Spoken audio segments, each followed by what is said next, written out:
New question, the member from London West. Thank you, Speaker. My question is to the Premier. Last week in London, I met with 4 families of adults living with severe physical disability who are in dire need of residential care after suffering stroke or traumatic brain injury. 2 of these men are living in hospital, 1 is living in a retirement home, and 1 is living at home with his aging and unwell mother, with long-term care his next and only option. Speaker, these families are desperate and exhausted. They have written to the Minister of Health, they have written to the Deputy Premier, they have met with the South West LHIN and with the Patient Ombudsman. But the wait lists for assisted living are so long, their loved ones are more likely to die than make it to the top of the list. What does the Premier want me to tell these families? Minister of Community and Social Services. Minister of Community and Social Services.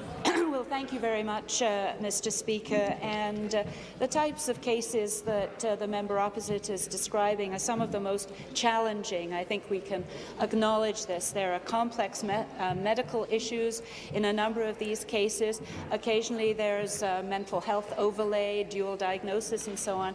And for the safety of all concerned, on some occasions, individuals do need the type of support that they will receive in a long-term care facility or other type of environment.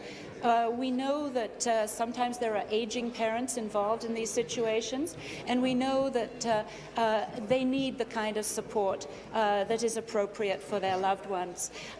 In terms of specify or talking about these specific cases, obviously I cannot do that, but we are certainly aware that we need more supports in appropriate settings. Thank you, Mr. Speaker. Thank you. Supplementary. Thank you, Speaker. In the London area, there are about 500 adults on the waiting list for Cheshire Homes, 50 on the Dale Brain Injury Services wait list for housing supports, and as many as 90 on the housing wait list at Participation House. They are waiting for LHIN-funded dollars to support their medical needs. The lack of assisted living options is creating a crisis for families. It is forcing the permanent hospitalization of people who want to live in their communities. It is trapping people who are in the prime of their lives inappropriately in nursing homes. Will the Premier commit today to increasing the number of assisted living placements in the South West LHIN so that these adults and others like them with complex medical needs can live with dignity in the kind of housing they deserve? Thank you. Be seated, please. Be seated, please. Thank you. Minister. Health, long-term care. These individual cases remind us of just how important it is that we harness all the resources possible to provide them with the respect and dignity and the supports that they're required to live as full and independent and beneficial lives to themselves and being part of their communities.